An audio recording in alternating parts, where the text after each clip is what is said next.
वो बताया कि किस तरह से अलाउद्दीन खिलजी ने अपने चाचा और अपने ससुर जलालुद्दीन फिरोज खिलजी की हत्या कर दी। तो वो बेसिकली क्या करता है, उसके सिर को काटता है और एक भाले में घुसाकर सभी राज्यों में उसके सिर को घुमाता है। तो पब्लिक में एक खौफ बैठ जाता है कि ये सुल्तान जो आया है बहुत ही ज्यादा क्रूर है और बहुत ज्यादा आक्रामक है। तो इस तरह से वो अपना एक तरह से रुतबा कायम कर लेता है और पब्लिक के बीच में अपने लिए खौफ बैठा लेता है।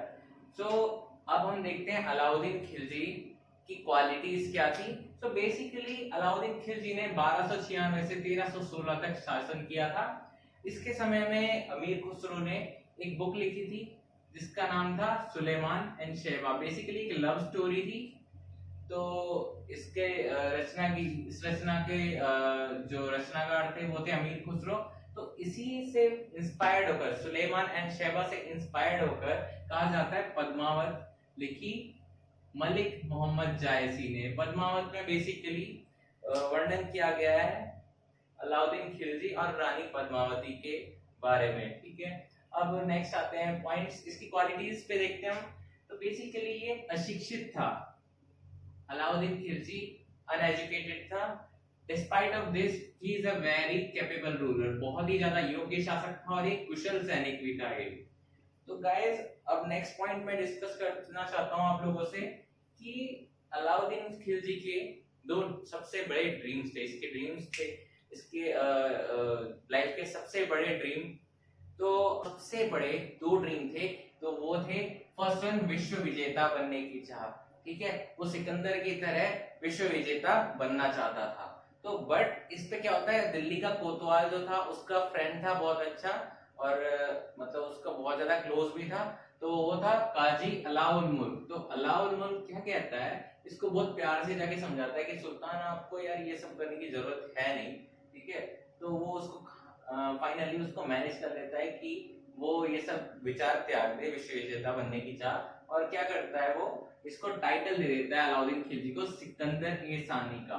ठीक है, तो अब यहाँ से सुल्तान है जो अपना अलाउद्दीन खिलजी, ये सिकंदर ए सानी के नाम से या सिकंदर द्वितीय के नाम से भी जाना जाता है। और मैंने आपको इसका चाइल्डहुड नेम बताया था, बचपन में इसे कहा जाता था अली गुरशस्प। ठीक है, और जो सेकंड इसका ड्रीम था, ये नया धर्म चलाना चाहता था। तो काजी अलाउल मुल्क ने इसे समझाया कि सुल्तान ये सब भी करने की आपको जरूरत नहीं है। तो काजी अलाउल मुल्क के परामर्श के बाद, उसके सलाह के बाद सुल्तान अलाउद्दीन खिलजी ये विचार दोनों ही सपने अपने त्याग देता है। तो अलाउद्दीन खिलजी दिल्ली का वो पहला सुल्तान था जिसने स्वयं को उलेमा के प्रभाव से मुक्त रखा। इसने सुल्तान के पद पर किसी भी तरह का उलेमा का इम्पैक्ट नहीं पड़ने दिया और साथ ही साथ इसने कानून यानी न्याय को वरीयता दी। इसका मतलब सीधे सीधे ये था कि अलाउद्दीन खिलजी कहता था कि अल्लाह आखिर के दिन में मेरा क्या करेगा उससे मुझे कोई लेना देना नहीं है, उसे मैं खुद हैंडल कर लूंगा, बट मेरे प्रशासन में न्याय सबसे ज्यादा इंपॉर्टेंट। और इसने धर्म का राजनीति में हस्तक्षेप नहीं होने दिया। इसी के साथ साथ अब हम पढ़ते हैं कि नेक्स्ट जो अलाउद्दीन खिलजी की पॉलिसीज थी अपने दुश्मनों के खिलाफ। तो इसने सिमिलर टू बलबन लौह एवं रक्त की नीति अपनाई, स्पेशली ये मंगोलों के साथ अपनाई। जो ब्लड एंड आयरन पॉलिसी थी वो इसने मंगोलों के साथ यानी अपने शत्रुओं के साथ अपनाई। प्लस इसके साथ साथ एक चीज इसकी और एक क्वालिटी बताता हूँ, जब कभी भी इसका दुश्मन यानी इसका जो भी शत्रु होता था वो मुश्किल में होता था, तो अगर वो इससे हेल्प भी मांगता था तो ये हमेशा तत्पर रहता था, उस अपने दुश्मन की भी हेल्प करने के लिए ये हमेशा रेडी रहता था। तो ये इसकी बहुत ही ज्यादा इंपॉर्टेंट क्वालिटीज हैं। इसने शत्रुओं के साथ लौह एवं रक्त की नीति अपनाई, परंतु जब वे किसी मुश्किल में होते थे, किसी प्रॉब्लम में होते थे, तो वो उनकी हेल्प करने के लिए हमेशा तैयार। अलाउद्दीन ने स्थायी सेना का गठन किया और सैनिकों को नकद वेतन देना प्रारंभ किया। इसी के साथ साथ घोड़ों को दागने की प्रथा एवं सैनिकों का हुलिया लिखने की प्रथा आरंभ की।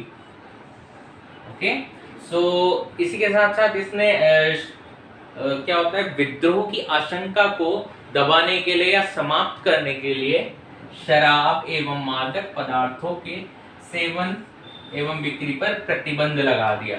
और साथ ही साथ जो उच्च कुल होते थे, दो उच्च कुलों के मध्य में वैवाहिक संबंधों पर पूर्णतः प्रतिबंध लगा दिया। अलाउद्दीन खिलजी ने सबसे पहले डाक व्यवस्था की शुरुआत की और इसने बाजार नियंत्रण पद्धति भी लागू की। ठीक है, ये भी सबसे पहले इसी ने लागू की थी। तो इसने क्या किया, मार्केट में यानी बाजार में जो भी उस समय में आवश्यक वस्तुएं थी, ठीक है, उन सभी की कीमत निर्धारित कर दी, आवश्यक वस्तुओं की। ठीक है, और इसके साथ साथ इसने 4 बाजारों का एक तरह से निर्माण किया, जो कि क्या थे, खाद्यान्न बाजार, निर्मित वस्तु बाजार, सामान्य एवं दैनिक वस्तु बाजार, पशु एवं गुलाम बाजार। ये 4 जो बाजार हैं ये पीसीएस के पॉइंट ऑफ व्यू से बहुत ज्यादा इंपॉर्टेंट है। और इसने भूमि को उत्पादकता, भूमि की जो उत्पादकता होती थी उसी के आधार पर इसने क्या किया, टैक्स लगाया, यानी करों का निर्धारण किया। कौन सी भूमि कितनी प्रोडक्टिव है उस बेसिस पर ये टैक्स उन पे इम्प्लाई किया करता था। और इसने भूमि को नापने के लिए बिस्वा का प्रयोग किया सर्वप्रथम। खिलजी की जो मंत्री परिषद थी उसमें कुछ पोस्ट थी जो बहुत ज्यादा इंपॉर्टेंट थी, वो थी दीवान ए विजारत या दीवान ए वजारत, जिसको बेसिकली कहा जाता है वित्त विभाग। और इसका जो सर्वोच्च अधिकारी था वो कहलाता था वजीर। दीवान ए आरिज यानी सैन्य विभाग, इसका जो सर्वोच्च अधिकारी था ये था आरिज ए मुमलिक। दीवान ए इंशा यानी शाही सचिवालय। दीवान ए रसातल यानी विदेश विभाग। दीवान ए रियासत यानी बाजार एवं व्यापारियों पर नियंत्रण करने के लिए ये एक विभाग बनाया गया था, जो बेसिकली अलाउद्दीन खिलजी ने ही इसका निर्माण किया था। अब इस विभाग के अंडर में कुछ डिपार्टमेंट आते थे, जैसे शहना ए मंडी। इस शहना ए मंडी का मतलब था बाजार अधीक्षक, और बरी ए मंडी यानी बाजार निरीक्षक। तो there is a difference between अधीक्षक एंड निरीक्षक। अधीक्षक मतलब जो बाजार को कंट्रोल करे, और निरीक्षक मतलब जो बाजार का निरीक्षण करे। ठीक है, एक बहुत ही ज्यादा इंपॉर्टेंट क्वेश्चन जो एग्जाम्स में आता है कि खिलजी के टाइम में, अलाउद्दीन खिलजी के समय में गुप्तचर को क्या कहा जाता था। तो गुप्तचर को कहा जाता था मुन्हेयान। अलाउद्दीन के द्वारा किए गए अभियानों में जो सबसे ज्यादा इंपॉर्टेंट है वो है उसके दक्षिण भारत के अभियान। तो सबसे पहले अलाउद्दीन ने देवगिरी पर आक्रमण किया, वहां का राजा रामचंद्र देव था, और अलाउद्दीन ने इसे परास्त किया। और साथ ही साथ यहाँ से इसने देवगिरी से अमूल्य धन संपदा का संग्रह किया। इसी धन संपदा के लालच के चलते इसके मन में एक लालसा भी जगी थी कि क्या अब मैं दिल्ली का सुल्तान नहीं बन सकता। और इसी के चलते अलाउद्दीन खिलजी ने तत्कालीन सुल्तान अपने चाचा और इसका जो ससुर भी था फिरोज शाह खिलजी की हत्या कर दी थी। तो जलालुद्दीन फिरोज खिलजी की जो हत्या कर दी थी उससे रिलेटेड एक इंसिडेंट मैं आपको बताता हूँ। जलालुद्दीन फिरोज खिलजी की हत्या के बाद क्या तुरंत ये अलाउद्दीन खिलजी सुल्तान बन गया था? तो इसका आंसर है नहीं, क्योंकि जलालुद्दीन जो फिरोज खिलजी था, तो फिरोज खिलजी के 2 बेटे थे। First one is Arkali Khan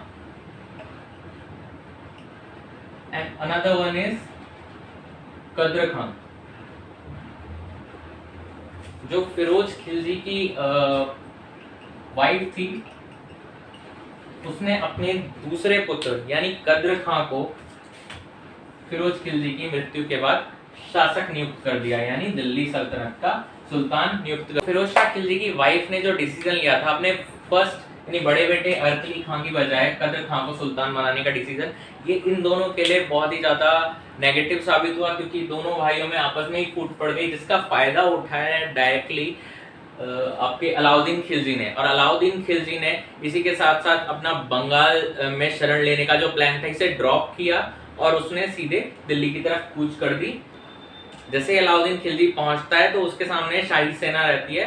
तो क्या करता है उस समय में अलाउद्दीन खिलजी रक्तपात की नीति को ना अपनाते हुए वो बहुत ही अपने माइंडेडली बहुत ज्यादा दिमाग का इस्तेमाल करता है, और क्या करता है जो हीरे जवाहरात लूट के लाया था वो सारे के सारे उस समय सेना में बांट देता है। और क्या होता है, इसके साथ साथ क्या होता है, जो सेना ये रुकनुद्दीन इब्राहिम के शाही सेना थी, ये सेना आकर अलाउद्दीन खिलजी के पीछे खड़ी हो जाती है और इस तरह से बिना रक्तपात किए अलाउद्दीन खिलजी सुल्तान बन जाता है।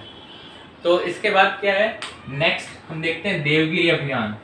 फिर दूसरा साउथ में अभियान किया गया है वो देवगिरी अभियान ही है। तो एक्चुअल में हुआ क्या था कि रामचंद्र देव जो उस समय के राजा थे, तो उन्हें अलाउद्दीन खिलजी ने परास्त तो किया ही था और साथ ही साथ बहुत ज्यादा अमूल्य धन संपदा भी लिया था। तो इसके साथ साथ यहाँ पे रामचंद्र देव ने अपने राज्य की एक एलिचपुर प्रांत था जिसकी आय देने का उन्होंने वादा किया था, बट क्या होता है वो थोड़े टाइम बाद टैक्स देने से मना कर देते हैं। और यहाँ पे क्या होता है, तब मलिक काफूर को भेजा जाता है। अब मलिक काफूर कौन है, इसके बारे में भी ये भी बहुत ज्यादा इंपॉर्टेंट है, तो मैं आपको बता देता हूँ। मलिक काफूर एक हिंदू किन्नर था जिसे नुसरत खां द्वारा खरीदा गया था गुजरात अभियान के दौरान। तो इसे 1000 दिनार में खरीदा गया था, जिस कारण से मलिक काफूर को 1000 दिनारी भी कहा जाता है। ठीक है, ये बहुत ही ज्यादा इंपॉर्टेंट है कि 1000 दिनारी किसे कहा जाता है, तो मलिक काफूर को। ठीक है, तो यहाँ पे मलिक काफूर अटैक करता है देवगिरी पे, फिर से रामचंद्र देव को अरेस्ट करके लेके आता है। और जब रामचंद्र देव को लेके आता है तो रामचंद्र देव अपनी प्रॉब्लम बताते हैं यहाँ पे अलाउद्दीन खिलजी को कि सर ऐसा है कि मेरे पास इतना पैसा नहीं है कि मैं आपको टैक्स पे कर सकूं। सो यहाँ पर क्या होता है, वो उसको बहुत ही मित्रतापूर्ण ढंग से स्वागत करते हैं और उन्हें राय रायसन की उपाधि दे देते हैं। यहाँ पर रामचंद्र देव को राय रायसन की उपाधि दे दी जाती है और यहाँ पर अलाउद्दीन खिलजी बहुत ही फ्रेंडली बिहेव करता है रामचंद्र देव के साथ। ठीक है, तो जैसे कि मैंने पहले प्रीवियसली बताया था, अपने शत्रुओं के साथ लॉ एवं रक्त की नीति अपनाता है, मंगोलों के साथ बेसिकली, बट अदर पीपल जो बाकी शत्रु थे उनकी प्रॉब्लम को भी समझता था और उनकी हेल्प करने की भी कोशिश किया करता था। नेक्स्ट जो अभियान था, अब देखिए इसके बाद जो है साउथ के जितने भी अभियान है सभी मलिक काफूर के द्वारा किए गए हैं। ये सारे जो लीड किया इन्हें मलिक काफूर ने किया है। तो वारंगल जो अभियान था, यहाँ पर प्रताप रुद्रदेव इस समय में राजा था। ठीक है, तो इसमें सबसे ज्यादा जो इम्पोर्टेंट है, प्रताप रुद्रदेव ने मलिक काफूर को कोहिनूर का हीरा गिफ्ट किया था। ये इन्वेजन इसलिए ज्यादा इम्पोर्टेंट है। एंड द्वार समुद्र इस समय में बीरबल लाल था। एंड पांड्या 1311 में वीर पांड्या इस समय में राजा था और देवगिरी इस समय में शंकरदेव राजा था। उत्तर भारत के जो अभियान थे उसमें सर्वप्रथम था गुजरात। गुजरात का अभियान, इस समय में गुजरात का जो शासक था वो था रायकरण वघेला और इसको लीड किया था, इस खिलजी नेतृत्व था इस समय में उलुग खां और नुसरत खां का। उलुग खां अलाउद्दीन खिलजी का ही भाई था। और सेकंड जो अभियान था वो था रणथंभौर अभियान। इस समय में हमीर देव यहाँ का शासक था। तो हमीर देव ने क्या करता है, पहला जो अटैक करते हैं ये लोग उसको विफल कर देता है, जिसके बाद क्या होता है, नुसरत खां की हत्या हो जाती है। तो इसके बाद अलाउद्दीन खिलजी स्वयं आकर इस का नेतृत्व करता है और इसके बाद हमीर देव की हत्या कर दी जाती है। हमीर देव मर जाता है और यहाँ पर क्या होता है, इंसिडेंस आता है कि राजपूत महिलाओं ने जौहर किया। इसके बाद जो थर्ड अभियान था वो था चित्तौड़ अभियान। इस समय में राणा रतन सिंह यहाँ के शासक थे और ये बहुत ही ज्यादा फेमस है बिकॉज ऑफ पद्मावती। तो यहाँ की जो रानी थी राणा रतन सिंह की, उनका नाम था पद्मावती, जिस पे फेमस एक उपन्यास भी लिखा गया है पद्मावत। तो चित्तौड़ के इस आक्रमण के बाद क्या होता है, राणा रतन सिंह की हत्या हो जाती है और उसके बाद पद्मावती राजपूत महिलाओं के साथ जौहर कर लेती हैं। तो यहाँ पे एक और इम्पोर्टेंट फैक्ट है कि जो चित्तौड़ था, चित्तौड़ का नाम इसके बाद अलाउद्दीन खिलजी अपने पुत्र खिज्र खां के नाम पर खिजराबाद रख देता है। ये भी एक बहुत ज्यादा इम्पोर्टेंट पॉइंट है। इसके बाद फोर्थ जो अभियान था वो था मालवा अभियान। यहाँ पे महलक देव शासक था और इसे लीड किया था आइन उल मुल्क ने। फिफ्थ और सिक्स्थ सिवाना और जालौर पे थे, जिन्हें लीड किया था कमालुद्दीन कुर्ग ने। उद्दीन खिलजी ने सीरी को अपनी राजधानी बनाया, सीरी को कैपिटल बनाया। द सेकंड थिंग इज, इसने अलाई दरवाजे का निर्माण कराया। बेसिकली ये क्या है, this is the south gate यानी main gate of Quwwatul Islam Masjid, ठीक है। कुव्वतुल इस्लाम मस्जिद जो थी उसके लिए दरवाजा बनाया उसने, उसके लिए एक मेन गेट का निर्माण कराया जो कि कहा जाता है अलाई दरवाजा। 1000 सितुन यानी 1000 खंभों वाला महल, इसका निर्माण भी अलाउद्दीन खिलजी ने कराया। हौज खास, सीरी फोर्ट, जमात खाना मस्जिद और कुतुब मीनार के दुगने आकार की एक मीनार अलाउद्दीन खिलजी बनाना चाहता था, ठीक है। अलाउद्दीन खिलजी ने अमीर खुसरो और अमीर हसन देहलवी को अपना संरक्षण दिया हुआ था, और अमीर खुसरो ने अपने एक रचना खजाइनुल फुतूह में अलाउद्दीन खिलजी को विश्व का सुल्तान, पृथ्वी के शासकों का सुल्तान, युग विजेता और जनता का चरवाहा कहा है। तो इसका जो सेनापति था उसका नाम था गाजी मलिक।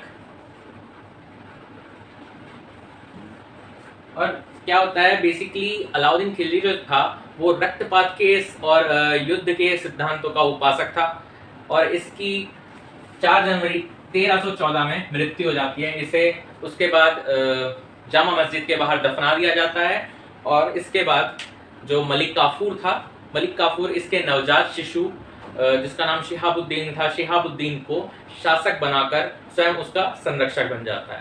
तो गाइस आज के लिए इतना ही।